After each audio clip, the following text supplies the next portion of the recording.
This is where we'll start the interview. Me too, James. What are you drinking? I'm drinking, I went to Panera Bread. Okay. It was essentially the hospital food. Oh, delicious. Fast food type Yep, thing. yep. You know, I got some. Is that Mountain Dew? It's peach green tea. Wow. Lightly sweetened. Does it have some caffeine in it? Yeah. Yeah, I'm going to need some caffeine before we do the jits, so I got the coffee bang. Coffee bang's a little weird. You know what's funny is anytime there's this pull-up gas station where you drive through and you ask for what you want and they give it to you. And Sounds like a dream come true. It's pretty cool, but like the thing is, like, I don't know all the bang flavors. And like, sure enough, if you ask them, just like, yeah, just give me any flavor, they're gonna give you like the weirdest one. Really? Every time you're just like, give me something normal. You know, give me. They're like rainbow unicorn. No, see, that's like a fruity flavor. They're bringing out like the coffee keto bang. That's what this is. This is coffee keto bang. Potent brain and body fuel. I don't know, man. I think that would just upset my stomach. It would give you the poops? Is that what you're going to say? Pretty much, yeah. I didn't know if that was appropriate to say. I used to, when I was training, not when I was training, I'm always training, I'd switch probably every 6 months between bangs and like a quad shot of espresso. Yeah. I've been in the truck with you when you get that. Yeah. It's pretty amazing. I'll do 4 shots over ice, 2 pumps of white mocha, just a splash of half and half in a venti cup. Yeah. Or not a venti, in a tall. Just real tiny. Yeah. Just super ready to go. Yeah, no, that's funny. You know the whole thing about, like, I used to work at Starbucks. I feel like it'd be a fun job. You know what? It was kind of fun. I feel like I'm not going to lie to you, except that I was on lots of drugs, and so I was always kind of suffering whenever I would come to work. I'm serious, dude. Like, I had to come in. I had the graveyard shift, too, so it was like my first adult job, and I would show up just like after a night of just, straight up smoking crack. I'm not joking. No, I believe I could just see it. Like, you're like coming down like so hard. Yeah. And you're just like, all right, I just want today just to be like an easy day. And then the first order is like, can I have a double venti, double, triple, quadruple, double? And you're just like, no, actually, you can't. I remember this one time this lady came in and one of the other Starbucks that she normally went to was closed. Okay. And she was so upset, and I had a little holiday in her misery. Like, I just watched her talk about how upset she was that the other place was closed, and it made me happy. Like, did you know that the Starbucks off Ventura's closed? Yeah, and I was like, no, I didn't know that. That's terrible news. Oh my God. Yeah, I always thought Starbucks would be a cool job. I love coffee. I have an espresso machine, like the really nice one. You do?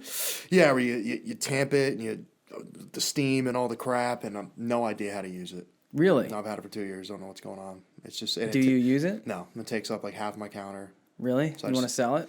No.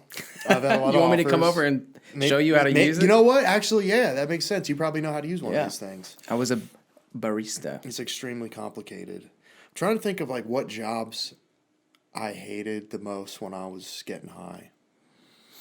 All of them? Well, some of them, you can kind of party while you're like landscaping. You just get trashed the whole time. It depends what type of crew you're working with. Because landscaper guys normally, whether they're addicts or not, they're down to drink beers before 12 noon. Yeah. So they pick you up, maybe drink a few beers, get to the job site where I'm going to be weed whacking, and then smoke a joint, and then just blah blah blah, get lunch. Yeah. That was kind of cool. While it sounds cool in theory, that sounds like. There's also a part of me that's like, that sounds terrible at this point. Yeah, I mean, I was younger, and then kind of I graduated into like harder drugs. Then I remember after Hurricane Sandy hit, my buddy started this tree working business, and it was like just like ball busting like labor. Mm-hmm. And I knew he would pay me every day. Yeah. And it was just at this point where I was kind of in like full on like using mode, like just trying to get by every day. And he picked me up at like 7, 8 in the morning, and then we'd go to these big jobs, or always choose her down, and I'd just be like, basically just hauling shit back and forth all day, like busting your back. And then by the time we get home, he'd pay me, and it'd be like 7, 8 o'clock at night, like sometimes, and that's when I stopped showering. Oh, okay. You know what I mean? It's like you work all day, and then you get home, and you're like, I just want to go get high. Yeah. So basically, I just like change my clothes, and then just go do whatever I had to do, and then bank on maybe taking a shower in the morning, but then it just like all start over, and it's like 6, 7 days like not showering and just getting high, and that was terrible. Yeah. That was terrible. Not fun like landscaping. That's when getting high wasn't really fun anymore. I remember for me, like my big pivotal thing is when Hurricane Sandy hit. That was impactful for a lot of people, just in all shapes or forms, because big parts of New Jersey and New York were out of power for like 2 weeks. And my dad worked for the power company. My mom, we had this little place in Rehoboth Beach, so she went there. And they were basically just like, watch the house and just do your thing. So my dad was gone 24/7. He was able to bring gas home. There's gas shortages. So I was basically just in my house with no power with my girlfriend. I had free gas. So me and the people I was getting high with, I was kind of funding the gas, and then we would all drive down. And I was just getting wrecked for probably like 14 days straight of just candles and just no power. And I remember, this is when everything changed. I remember when the power came back on, I was like, fuck. Like, this is all coming to an end. Yeah. Like, I'm having like a really good, not like a good time, but I'm like, this works. Right. This day, but then I was like, oh yeah, the college is opening back up, time to go back to school, all this stuff. And yeah, that was, That's like seeing the sun come up in the morning after you've been up all night doing some uppers, and you're like, no. Yeah, it was just like, I remember just the power came on, we had heat and all this. And the lights come on, and you see the filth and the depravity. And I was like, I'm not trying to, I'd just keep things like this. So shortly after is probably when I got clean, I would say. Damn. What was your drug of choice? Mostly heroin, and this was back when it was like just heroin. There wasn't like a fentanyl thing. Yeah. So you could develop like a pretty big expensive habit. Yeah. And then it all kind of starts over again if you start shooting up, your habit kind of gets cheap again, and then it just skyrockets back up. Right. But no, I remember experimenting with like painkillers when I was like 13 or 14. Mm-hmm. And then everything I did, I always knew like that was the feeling I was trying to. Yeah. That's what I was trying to do. Right. Whether people were like, I got Xanax, next, I fucked around with everything, but that was like the main. I remember I tried a painkiller. I tried a Roxy when I was like 13 or 14, and for years I could not find painkillers, and I would like ask everybody for years. I was like trying to hunt them down, and then Roxy's became really popular, and me and my sister were kind of using together at the time, and then she started selling them. And then I was trying to like get him to sell them, and then it all just got shitty, really bad. Yeah. Spent probably like close to like $10,000 on those Roxy 30s. Damn. Well, they were like, $30 a piece, and I didn't have a play on getting them any cheaper or anything like that. So eventually, I knew this kid that had heroin at this party, and I was like, "Come here, dude. Like, show me what the fuck's up." I know, I know you're trying to hide it and act like you don't do heroin. I know you do. So let's bust it out. Show me what's good. I remember I just did this little tiny bump, and I was just rocked. And I was like, all right, where can we get more of that? Let's go right now. Yeah. This party sucks. Yeah. Let's get the hell out of here. Yeah. So yeah, mainly heroin. That's funny. We have that initial drug experience, and then you said, you couldn't find what you wanted for years, but you were after it. You were I knew you what were it was. obsessed with it, and you were like, I don't, it's like this elusive thing that we're trying to catch, right? And it's like, where does that come from? Because it's the same thing for me. It wasn't necessarily. I just wanted to be as obliterated as possible. It didn't necessarily matter per se what it was that I took. I just wanted to be anything except for right here, right now, feeling this. That was my entire purpose, was to stop feeling what's happening right now. Yeah, I think I can't even begin to start to fathom the conversation of where it comes from, but I know what it does. Yeah. I don't know why. Yeah. But I know what it does, and I know I like it. Yeah. I remember, not only just feeling high, but just being young and having extreme amounts of confidence. Kind of that feeling of feeling a part of. Yeah. Or maybe not worrying about being an outcast. Yeah. I kind of felt whole with what was going on. Yeah. when I would get high. I know it would do that for me. I know it would give me a lot of confidence. Yeah. In terms of like why, I mean, if you and me could figure that out right now, we'd be millionaires. No, I don't know. Hey, you know what? The Buddha figured out how to end suffering for all of mankind once under a tree. He just sat there until he figured it out. So let's just we'll just cancel our plans for jiu-jitsu this evening. We'll become millionaires. The whole thing is just kind of weird. You have nature versus nurture. And the thing is, because you and I, we work in that industry of helping people with substance use problems, and it's everybody. Yeah. It's everybody. Yeah. All walks of life. Yep. Foreign people, rich people, poor people. Famous people. People that are super successful. Yeah. Yeah. Yeah. So I don't know. I can't begin to kind of diagnose what's going on. For me, I kind of believe that a lot of addiction comes from undiagnosed mental illness, and people are ignorant to the fact that they might have a mental illness, and with that comes kind of like the underlying issue of substance abuse. Yeah. And the term self-medicating. Yeah. Because why is it when a lot of people do like heroin, they're like, yeah, I can concentrate. Yeah. When I do heroin, I can like go. Yeah. I can. Because I finally stopped thinking about whether or not all of the stuff that I give too much of a fuck about. Whether or not these people like me, whether or not I'm good at what I'm doing, I just do it. Yeah. Yeah. No, I remember that because I actually did heroin for a little while too, and it started with pain pills. I think I hurt my back and someone gave me a pain pill and I was like, well, this rocks, and I just kept on going and then I ran out of pain pills. Same old story. Same exact story.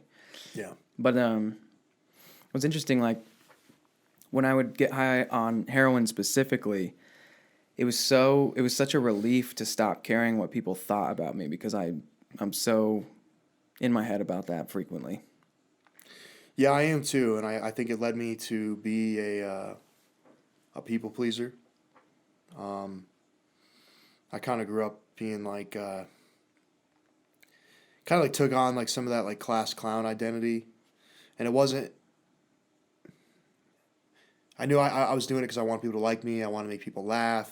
I knew like if I would fuck off, it would make people think maybe I was cool, and I think a lot of that was a product of just in my head, like thinking what people thought of me and wanting people to like me, wanting to fit in, and I ran with that for a long time. Yeah. Until it got to the point where like I thought doing these things would make me cool and get me where I need to be.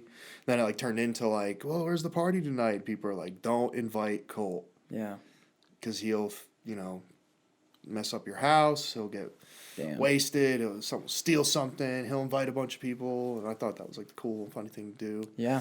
But I think a lot of that was a product of trying to please other people. Yeah. Fit in and be liked. Right. Like in a really counterintuitive way, though. Yeah. Yeah. Me too. And then when you arrive at that point where you realize like everything you tried to emulate and be is actually what pushes people away, you're like, fuck. And it's a lie too. Yeah. It's like not really who you are. And it's glorified in film and television and stuff.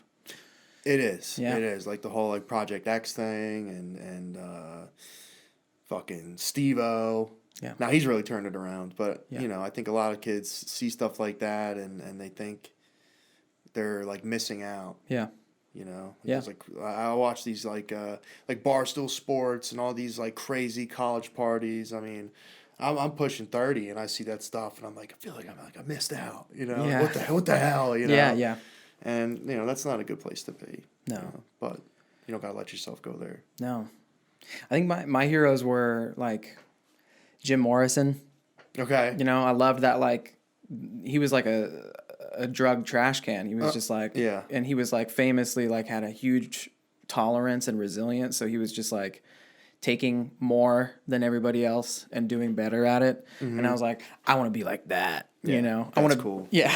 So who were your, let's say, like, at what age did you start developing like heroes? Yeah. And people you looked up to? Yeah. Kind of like what reasons? Like Jim Morrison. Like Jim Morrison, Jimi Hendrix, Kurt Cobain. Okay. Like these guys that sacrificed their mind and their body for their artistry. For me, it was all artists. It was like musicians, usually a lead singer, and and a lot of them died at 27. You know, I think in fact all of the ones that I just mentioned, those 3 died at 27. Yeah, I think Lane Staley as well. Yeah, did he die at 27? I think so. Yeah. I don't. We need the fact checker guy. Yeah, where's Jamie at? Yeah. Jamie, check that for me real quick. Damn. I do think that's the case though. Yeah. Yeah, but yeah, you know, I don't know. I thought that was cool too to die at 27. You know, and then 27 came and went, and I was still miserable, and I wasn't famous either, so that was kind of a bummer. I'm trying to think like what my early development of like heroes were and who I like looked up to. Yeah, who was it for you? Shit, I don't know, man. Probably everyone in the movie Armageddon. Okay. Number 1. Okay. Those guys are badass. Yeah. Probably everyone in the movie The Perfect Storm. Okay. 'Cause they're fucking badass too. Okay. I think we need more of that too. I think like back like those old like hero movies. Yeah. You had a lot of dudes that looked like dads. Yeah. Like they were balding. They weren't shredded. They didn't look like Thor. Yeah. They were like hardcore like blue collar guys. Yeah. And you could kind of like I remember like watching like those guys and being like they look like my dad. You know, Right. because my dad's like just like a big burly like, you know, lumberjack looking dude. Yeah. So movie wise, I was like those guys are really cool and they're like heroes. And if something bad happens, like they're gonna fucking save the day. Yeah. That's cool. Yeah, but I'd say a lot of like athletes and stuff. Well, like you know, like mixed martial arts athletes and jiu-jitsu athletes and stuff. You got Bruce Lee, Bruce. Dan Gable. Gable, huge hero of mine. I'm not gonna lie to you. I don't know who that is. Dan Gable is an extremely successful wrestler. Okay. He basically went his whole career undefeated, except one of his last matches in college, if I'm not mistaken. Then he won a gold medal in the Munich Olympics. I think without getting a single point scored on him. If I'm not mistaken, the Munich Olympics also involved a terrorist attack. Wow. During the whole, so that's makes it more epic. And then he went on to coach Iowa, the Hawkeyes, to just multiple, you know, NCAA titles. Yeah. And I always thought like his mindset and just his motivational speeches and you know what he was about, kind of like hard work, like really like grinding, hard work in the wrestling room. You know, like you don't have to be perfect and skilled, but if you do put in, you know, the 10,000 reps and you want to be better, you know, hard work will kind of beat talent. And he was just like, I love that. He was just, and he's the guy's like super old now. Yeah. And he'll still be like working out and running and talking about wrestling. And it's just like, you know, all he embodies. And I think that was one of my like teenage kind of like heroes. Because I didn't come to that like appreciation for people who tout the benefit of working hard until I was like, you know, recently. You know, like I was always like into the mystical, like how did they come upon their talent? It's just a mystery type people. You know what I mean? Yeah. Which is not true anyway. Like they all worked really hard. They just don't talk about it. Right. You know? Right. I'm trying to think what other heroes I had or people I wanted to meet or emulate. I don't know. Michael Chandler fought last night, lost. I absolutely love that dude.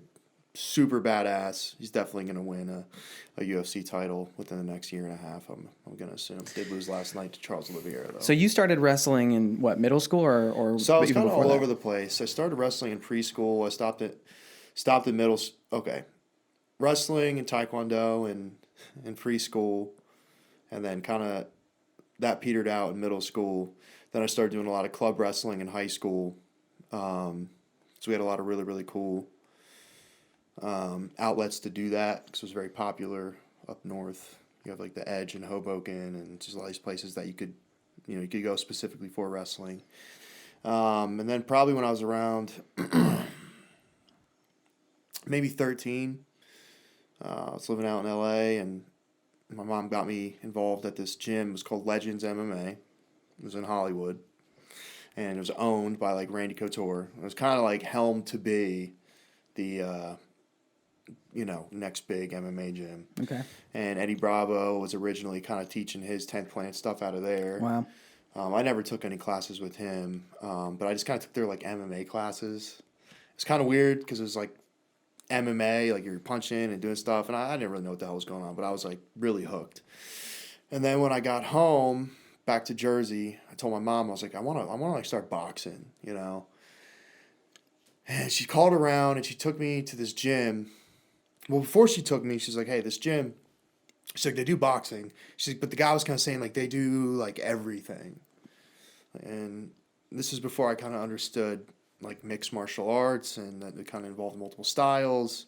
And I was trying to avoid, like, martial arts. I wanted to, like, box and wrestle. And I didn't think of those as martial arts as well. So I remember I went to the gym, and his name was probably one of my first original coaches. His name's Sifu Dave Ferreira. And at the time, he was a purple belt. Just like an old school, like, kung fu fighter, stick fighter guy, like, really badass, like, really, like, nasty. Just really nasty. And I saw the gi, and I was like, fuck that. You know, I was like, that's stupid. You know, like, I was like, I'm trying to, this is the opposite of what I'm trying to do. But I was like, well, you know, I like wrestle and this and that. And he's like, well, this is kind of like that, but you got to make your partner, like, say uncle. You know, I'm like, you know, like, tap him out. I was like, okay, I get it. And I remember I went and took a class, and I just got, like, the shit kicked out of me. Yeah, just the absolute shit kicked out of me. Of course, right? And I was so pissed off. And I was like, all right, like, I'm gonna do this. Yeah. You know, I'm gonna do this. Yeah. And then it's kind of been like that ever since. And then I went on. I moved to South Florida when I was about 20. I started coaching wrestling there at this charter school with one of my really good training partners, this guy Kurt. Got my brown belt in South Florida in 2016 or 17, where this guy named Rodrigo Mendez owns a school called RMBJJ. It's off Linton and Federal Boulevard, Delray Beach, Florida. Amazing guy, kind of like one of my, you know, someone. It's a big difference between like coach and mentor, kind of like both at the same time. Yeah. It really took me under my wing and kind of really gave me a bigger understanding of jiu-jitsu. And that's kind of how the cookie crumbled. Now I'm in Asheville and still training, doing my thing. And tying it all together with like recovery, has the jiu-jitsu been, because it was for me, it was like super supplemental to my recovery. Yeah. So I was thinking about this. You know, like 12 steps, Narcotics Anonymous, Alcoholics Anonymous, whatever 12-step fellowship you like. They got an answer there. Yeah. There's something that they provide that really, really helps people. Yep. And I think if you're new in recovery, I think you should join 12-step fellowship because it's going to teach you something. Yeah. It's going to get you in the habit of doing something that's really going to help you. Yeah. Now, once you get a few years clean, you kind of understand like what are 12-step programs and what are other things that are very similar to that. Mm-hmm. I had a huge leg up because before I got clean, I had already been doing jiu-jitsu for years. Mm-hmm. So it's really awesome to kind of come into a sport and not be terrible at it. Yeah. So you don't have to like relive that fear of starting over again. Yeah. So for me, jiu-jitsu's always been, you know, like 12 steps jiu-jitsu. They're both tribal. Yep. You know, it's an accountability. It's an accountability thing. You're going to go and you're going to be amongst a larger group of people than just one person. Mm-hmm. And it's kind of that whole, you know, what one person can't do, you know, we can all do together. Mm-hmm. You know, you're drawing the similarities there. Yep. And, you know, the whether it's the group of NA or whether it's a group in a training session, you know, not one person is kind of bigger than all that's participating in it. And I think, to take the time out of your evening or day or whatever to get there, you know, and for me, when you're training, I always tell guys this, you're staying out of trouble. Yeah. You know, for people who are new in recovery, I always tell them, listen, you know, a good thing to do is, you know, let's say you work and then you come right to training. You're going to train from, you know, 5:45 to maybe 8 o'clock at night. You're going to be friggin' exhausted. You're going to go home. You're going to shower. You're going to eat. You're going to sleep. Yep. And you're going to do it all again the next day. Yep. You know, and intermix your meetings in there, maybe some therapy. And for me, I mean, you're really filling your schedule.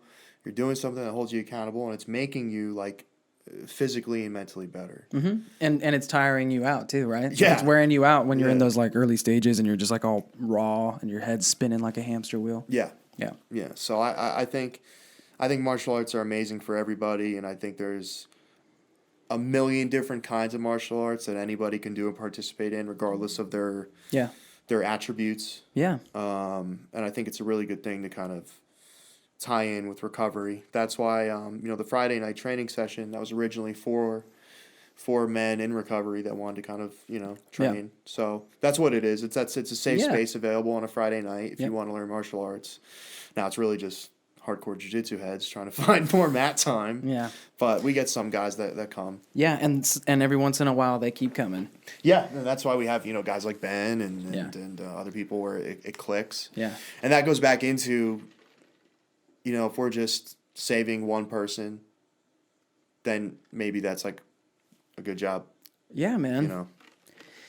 Yeah, and there's something to be said too for the fact that it's keeping us sober, man. You know what I mean? It's keeping us. It gives you a goal to work toward. And I like one of the other things that I really like about it is it's hierarchical. Yeah. Like you have a belt structure, which kind of helps you stay humble. Yeah. I don't want to go out and get in fistfights with anybody. Well, you don't know. Exactly. That's the thing. Like people think, oh, well, now you could kick somebody's ass, and you're like, you don't know who knows anything. You know how many nerds I train with that can kick my ass? Yeah, man. You're not going to go out and start fights with people. You have a really, really strong respect for how easy it is to injure, maim, kill the human body when you do some martial arts. You're not going to go out and like pick fights with people. Yeah. Martial artists don't really do that. Yeah. No, I feel you. I think for me, like it's definitely something I don't want to lose. Yeah. And again, like, before I got clean, I already had so much value kind of built into it. And it also helps me too with just like living a healthier life. Yeah. I'm like, man, like I know if I eat like this, or if I do this, if I don't drink enough water, this guy's gonna kick my ass. So there's someone out there that's treating themselves more healthy, healthier than me, and I'm gonna have to go up against them. Yeah, and they're going harder. Yeah. When I first started doing martial arts as an adult, I had just gotten sober like a month before. It was my birthday. Mm-hmm. Like I got sober on the day before Halloween. My birthday's November 17th, so it wasn't even quite a month yet. Mm-hmm. And I was like, well, it's my birthday. I'm sober. Like, I'm going to start doing the shit that I wanted to do my whole life. I'm going to take some Kung Fu. All right. So I started taking Kung Fu, and I studied this with this amazing dude in Los Angeles. Shout out to Michael Mendoza. And he was showing me Kung Fu forms, feeding crane Kung Fu, but we were also he was teaching me martial arts. And he's talking to me about God and talking to me about love. You know what I mean? And it was all private lessons, so we would just hang out for like a long period of time, and we would train hard, and then we would sit there and talk while we were training, And he knows a lot of jiu-jitsu too, so we started doing a little bit of jiu-jitsu, especially when I got like a year sober is when I started doing jiu-jitsu because I was working at Legacy in LA. Under Alberto Crane. You'll be seeing him soon. Yeah, I'm so stoked to be seeing him again. Yeah. But, yeah, man, like, what I was getting at is that, like, these people that you train with, like, they're your accountability buddies. Mm-hmm. I already said that, really, but, like, they're also, like, everybody that's doing martial arts is generally trying to better themselves, so you're bettering yourself with them. You're like, the whole tribe is, like, the rising tide is lifting all boats. Yeah. And generally, if you come to the mat and you're, like, tired or you're, like, worn out, they're going to be like, what's wrong with you today? Mm. Well, you need to sleep more then. You know what I mean? Or you haven't been working out lately. Yeah. Like you haven't been coming in here. Where you been? And then you get smashed and they're like, well, you should have been coming in. We just like drilled this great technique and I just used it on you and you should have fucking been here, Yeah, tribal atmospheres are cool because it kind of gives you an idea of what intimacy really means. Yeah. And kind of, like you just said, like you walk in the gym, people are like, yo, you look tired. You okay? Yeah. If someone asks you, are you okay? Yeah. And you haven't said anything to them, that means that you have an intimate relationship with that person. Yeah. Intimacy means that you can see into me. Yeah. And you're going to get that at 12-step meetings that you built a foundation with. You're going to get that whether, group of jiu-jitsu, people are like, hey, Colt, what's wrong? You're not acting right. Yep. And that's going to, benefit you and not only staying clean, but just like bettering yourself. Because that's the cool thing. Like, Narcotics Anonymous is going to help you get clean. Yeah. It's going to give you ability to kind of get out there and get after shit. Yeah. The cool thing is when you see people, like, out there accomplishing shit. Because I see a lot of this. I see a lot of guys, they're like, Narcotics Anonymous Bob, and they got the Narcotics Anonymous hat with the NA shirt at the NA convention, and they can't hold a fucking job to save their life. Yeah. You know what I mean? Yeah. It's like they're like almost there. Yeah. You know, if they go to meetings every day, they can like stay clean and they can just edge by and maybe that's what it is for them. Yeah, man. Maybe that's what it is for them. Yeah. But for me, the real blessings and gratitudes that are truly amazing is when you see other people like getting college degrees, Yeah. and getting that promotion, Yeah. and getting their black belt. Yeah. Because that's a product of them getting clean. Yeah.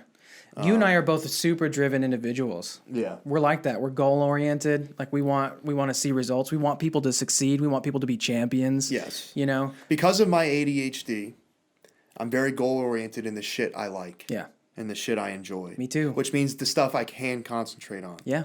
So it's this weird mix where I am extremely like driven Yeah. in like the fitness world. Yeah. You know, and I want to be, you know, the savage and really good at jiu-jitsu and all that stuff. But then there's so many other places where like I lack. Yeah. And I can't get shit done. Yeah, dude. You know, and it's Yeah. terrible. Yeah. It's terrible and that's where you got to learn to you got to know like when to be nice to yourself, but Yeah. then you also need to know when to like tell yourself to like step up. And I struggle with that for sure. And I think everyone does. Yeah. Me too. You know, Yeah. I wish I could accomplish like everything that I like expressed a little interest in, but it seems to be only the things that I'm like really about. Yeah. So I don't know. I know it's hard for me to focus on stuff that, you know, like a lot of folks around here love to golf. I just can't get into it. You know, everyone I can't work get into with, it. everyone I work with, they golf, and I just I'm like, can you choke someone out though? Like if it Yeah, comes yeah. down to it with your, I mean, I don't. with your golf skills. Never been into golfing. Never really been into football. Yeah. Everyone watches football, talks about Yeah. it, and you know where you play and you build your own league. Fantasy league. Fantasy. People just say, oh, they talk about. And Yeah. I'm like, I have no interest. I'd rather play Dungeons and Dragons, to be honest with you. I'd like to learn how to play Dungeons and Dragons. I used to play this game called It's Super dope. Munchkin. You ever played Super Munchkin? No. It's kind of like a shorter, condensed version. Okay. Pretty cool. Okay. Fun to nerd out and play. Yeah. How about have you played Werewolf? No. Oh my god, that's a fun game. Too. Okay, nerd party. Here we come. Yeah, we gotta have a nerd party. Oh, yeah. All right, so here's one more question for you. What else, other than like the martial arts, did you fall in love with in recovery? Like, what did you become passionate about? What did you discover that you dig that you didn't know before? My wife. Come on. My wife. Nice. For sure. She's my best friend. Hell yeah. And it took a while to, I think, like get to that place where you could like learn how to have a relationship. I think learning to love someone and have a healthy relationship was definitely something new that I learned, you know, getting clean. Yeah. Kind of to answer the question. Yeah. I'm trying to think of what else. Other interests. You know, I don't have a lot. I'm a pretty simple guy. I mean, I have my work that I do, which, you know, that's something I guess to be said is you know, me and my partner, you know, we work with, you know, men in recovery and try to help guys get clean and that kind of goes hand in hand with the martial arts thing for me sometimes. It's really cool to kind of bring them over into that lane and have them try that. So that's kind of you know, kind of a passion. It's also something I'm doing for like a really long time. It's also kind of like a family business. You know, like my sister, you know, she owns a treatment center that I work for as well. And that's just kind of, it's weird. It's kind of like, I don't say it's like a family business, but it's kind of like, Yeah. I grew up using with my sister and at a young age, and she got clean. Then she helped me get clean. And then I immediately, you know, started working in rehab. Moved here to open up the center and then started, you know, the program with my partner Nick, and it's just been like this for like 10 years almost. You know, it's crazy. Asheville Recovery Center. That's the rehab we're talking about, right? Yep. Yeah. And what do you do for them? What's your job title? So I'm one of the admissions coordinators. Yeah. So essentially just Help people get there. first point of contact, you call in, help get them in. But it's not where I started. I mean, god damn, I got back into college right away, and I started as a BHT. That's your in. Yeah. You know, That's where I started too. And God, I worked at this place. It was so horrible. They're shut down. I won't say the name of it, but it was like they just did not treat you right. Yeah. And it was for $10 an hour. Yeah. And it was just the hot sun in South Florida, and I didn't like it. And then finally, I was able to get a job at the rehab that I went to as a BHT, and I did that for years. Years. How long have you been clean now? February 16th, 2013. Wow. I got clean. Yeah. Okay. So it's 8 been, years. Yeah, it's been a while. So, and I've only kind of gotten into this, admissions, business development side probably just for the past year. So, and I say that because a lot of people, they kind of want to work in that portion of the industry as well, because it's fun and you get to go out, meet people and talk about the program and try to see how you can work with other programs and hospitals and stuff like that. And it brings a lot of joy. How does ARC work with, because we do work together in a certain capacity, right? ARC and Oasis. We're closely related to one another or something, or? Yes. Yeah. Is it just that like our programs are kind of adjacent to one another? So since you're an intake coordinator, I've actually heard you do this. Like you've been on the phone with someone in front of me and been like, you should check out Oasis. Well, sometimes, I mean, in terms of the relationship between Oasis and ARC, I think there's some really bright stuff in the future. Cool. That's all I can say. Yeah. But everyone should be excited. There's a lot of really, really awesome stuff coming. Sweet. And I think Asheville's going to grow to be a very big hub for people to find multiple options to get clean. And I think that's great. It's a place of healing. It is. It has been for me. I've lived here for a year now, and I've it's changed me for the better. Just being here and helping other people. It's a hub. I mean, tons of people want to come here. Yeah. In terms of how Oasis and Asheville Recovery Center work together on a daily basis, what's great is because there's multiple programs in the area. Someone may call in, and at Asheville Recovery Center, we want to make sure that whoever comes in, they're going to be a good fit. Yeah. And everything that they want and they're asking for, the level of care that they need, we're going to be able to take care of all that. Now, 2 programs, we offer different things. So someone might call in and we might believe that, what, this person, they would be more successful somewhere else. And that's when we would kind of, refer them maybe to here, because we know that maybe the rule set here or the way that the daily programming is just would work better. Do you guys do as much outdoor stuff as we do? I don't know. We go hiking about once or twice a week. Yeah, that's what we do facilitate some like Tai Chi outside, stuff like that. Oh, okay. That's kind of the You guys have Tai Chi, we have Qigong. What's the difference? I don't know. How dare I not know? I don't know. I don't know the difference. Yeah, we also offer yoga, which is taught by my lovely wife. She teaches it on Wednesdays. Nice. She does She's getting her hot yoga certification. Yes, she is. Yes, she is. She's killing it right now. I can't believe she does like 2 hot yoga sessions a day. That's gotta be brutal. Yeah. I do jiu-jitsu, and even when I do hot yoga, one of my students is actually like a yoga instructor, Joe. Yep.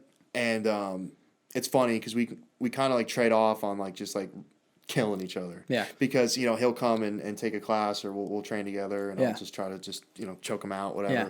But then I'll go do one of his yoga classes, and he's just, all right, forward bend, hold that shit. I'm just like, oh my God. He's such a teacher. Like dying. He cannot get out of teacher mode. Like I will straight up catch him in an armbar, and then he'll start teaching me afterwards about what I'm doing wrong. I think that's why he might love jiu-jitsu so much, because it might give him that only chance to be like a student in some way, shape, or form. Well, he's not when it comes to me. Not when it comes to me. Like I will straight up armbar him, and he'll be like, you're really like you could have, you could have snapped it like this. Yeah, you're. I'm sweeping you too often. Oh I'm like, okay, cool, dude. Thank you so much. Well, he definitely is a teacher. He's a teacher. Extremely knowledgeable. Yeah. So I hurt my back, and he was like helping me realign it, stuff okay. like that. So I don't know, that's cool. That's another thing with training is you get to meet like a lot of really, really cool people. Yeah. That can help you. You know, it's kind of like the Freemasons. Yeah. A lot of cool. We have secret handshakes. Get and jammed shit. up. Oh yeah, the slap and bump. Oh shit. So yeah, I don't know. It's been a pretty productive few years here. We opened up the program, and then me and my buddy, we started our sober living program, and we've helped a lot of people in some way, shape, or form. But in the big picture, there's still like a lot of work to be done. I believe in terms of substance abuse and helping people. We're trying to throw like everything at it that we can. And you have state-funded options and you have private options, and people can be successful in both and unsuccessful in both. I think a lot of it comes down to the individual being like ready to get clean, but still, I feel like we're missing something. I feel like sometimes I feel like it's like a losing battle, and that's hard to say, and that's because I've been doing this for so long, and you and me both know people that you find them dead. Yeah. That's horrible. Yeah. Extremely traumatic. And you kind of want to like stick around and see like, what can we do to like figure this shit out? Yeah. To what's the missing piece? Going back into it, the $1 million idea. What's going to help people really get this thing and stay clean? And for me, it's getting clean, joining 12-step fellowship, and building as much value in your life as you can. Yeah. If you have 30, 60, 90 days clean and you've just been like drinking Red Bulls and chasing chicks around, ain't nothing to be like, well, let's just get high, because you haven't progressed at all. Yeah. But when I had 90 days clean, I was like immediately back in college, training jiu-jitsu. Yeah. Now, mind you, I tried to get clean a few times. Me too. Already. Yeah. So I kind of knew my way didn't work. Yep. And I had to like go all in. That's the sad thing, is that like a lot of times when people come in and they haven't had their will broken or they haven't hit their particular rock bottom, they want to keep trying to do it their way. They want to do it the Frank Sinatra way, And it's like, if I try to Frank Sinatra this shit, like I have to learn the hard way that doesn't work, unfortunately. That's how I had to learn. And it's like you can't, the sad thing is that you cannot impress upon people that they're going to die. They have to somehow come to that like light bulb realization that they're going to die if they keep doing it, and that they don't want to. And you can't force that piece of knowledge Inception style into people's heads, And that's what's scary, right? Because you see these people come in that you love. Yeah. There's these young dudes that are like champions. You're like, dude, you are a champion. Like I can see it. I see greatness in you, And they're like, cool, I'm going to go get high one more time. And then they fucking die. Yeah, I don't know if it's like for some reason, I feel like it's a lot of people thinking like it won't happen to me. Yeah. Because I know a lot of people that died. Yeah. I knew they wanted to live. Yeah, me too. Like they wanted to live. Yeah. I think they were in some way, shape, or form like in denial about like this, either like not like being able to kill them. Yeah. Or that maybe it was some manageable problem that they could handle. Yeah. Now there are individuals I know have, passed away from overdoses, and I knew they were pretty checked out. And there's a lot of debate, like, was it a suicide? Yeah. I remember when my cousin passed away, he had been in such a low point for so long. There was like a kind of large debate, like, was this an overdose? Did he take his own life? And later on we kind of through investigating, figured out that wasn't the case, because he was with other people when he passed away. But they were just partying, getting high, Yeah. Just trying to get by, and fatal doses. But on the grand scheme of things, you see more people not get it. Actually, nope. Coming back, I want to say something. It's a really great quote that I heard. And like you need to kind of like help people realize like they're gonna die. And it's kind of like this thing where they say like you have two lives. There's the one you live, and then there's the life you live when you realize you're gonna die. And a lot of people, like, you could have a fucking traumatic, you could have your legs blown off, or a huge car accident, and that's the thing that wakes you up, like how fragile this thing is. That's kind of a great point that you made. It goes really in line with that quote. I think a lot of people don't realize how fragile their life is and how life is in general, and they are taking it for granted. Life is not really like happy all the time. To me, it's like life is a tragedy, or it could be comedic. Yeah. It all depends how you look at it. Yeah. But yeah, it's a very fragile. A lot of bad shit can happen. I don't know. But then you have people where maybe they do overdose, and it's like the wake up call for them, and that's their like second life. Yeah. That's when they're not going to take this shit for granted. I kind of had something like that. I had an extremely serious like health scare, so to speak, about a year ago, and that it like leveled me, you know, like realizing like you can die, you can become really sick, and you can be doing the right thing. It's kind of, you know. Not saying I'm perfect, Right.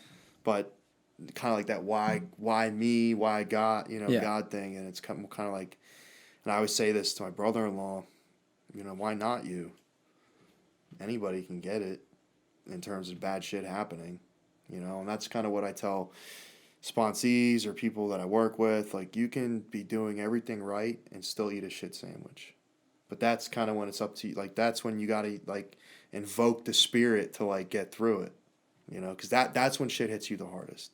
Yeah. When you're doing the wrong thing, it's expected bad stuff's going to happen. Yeah. When everything's going well and you know, everything's going right and you're killing it, and then just boom, you know, you're like, why me? Why not you? Well, why not is the answer. And that's kind of, I'm not saying that was like when my second life started, but that was a huge, like, the most important thing is your health and your happiness. You know what's weird? Did you post this quote today or something? Not today, but I've Was it recently? No, I've referenced it maybe like 3 or 4 months ago. Okay, so check this out. I saw that quote today. There's a guy on Rogan, I think. I don't know who said it. I think it was a chick. In fact, like there was like a lady or something. I saw it today scrolling on my feed. Like, yeah. So it's apparently it's the theme of the day, and it's funny. Like, why I said, you know, you have to impress upon these people that they're gonna die, you know, and that they don't want to, you know, like that's what it took for me. Finally, when I got sober this time, it was because I had this, you know, this stark realization that I was going to die. You know, I could feel I felt sick. I felt like my liver was hard. Yeah. I felt icky all up on the inside. Like I felt like death, you know, I felt like death. I was like knocking on death's door, and I didn't think that I could continue using the way that I was and drinking the way that I was and so on without killing myself, like with suicide. You know what I mean? By just committing suicide.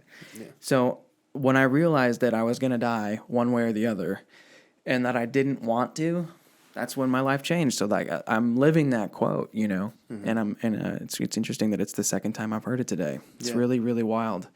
That's cool. Yeah. And I think it's a big part of it. I think a lot of people are in denial, like for the most part, or they think this won't happen to you. I remember that. I remember growing up and I remember like going to like drug classes, being like 9 years old. And Dare. And she thought doing cocaine would be fun and it wouldn't happen to her, and she died. You're like, oh shit. You know? Dang. You know? And, well, I'll never do that. Do you remember? I don't know if you thought that, but I was like, well, I'm never doing that. Dude, I remember they got wild. There was like this guy came in, and all I remember is like this motherfucker juggling. All right, cool. Yeah. Next thing pops out the unicycle. Yeah. Juggling on the unicycle.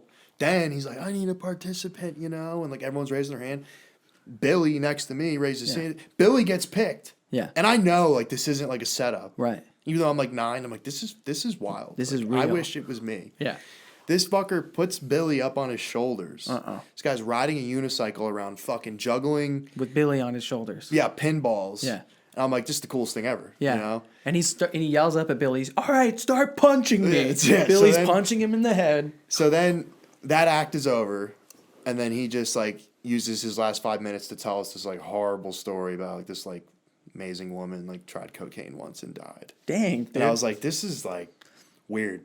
Yeah, they bring you up. The way you're all in rapt attention. Transpired. He's just like, oh yeah, to wrap things up, cocaine is bad, and if you do it, you're gonna die.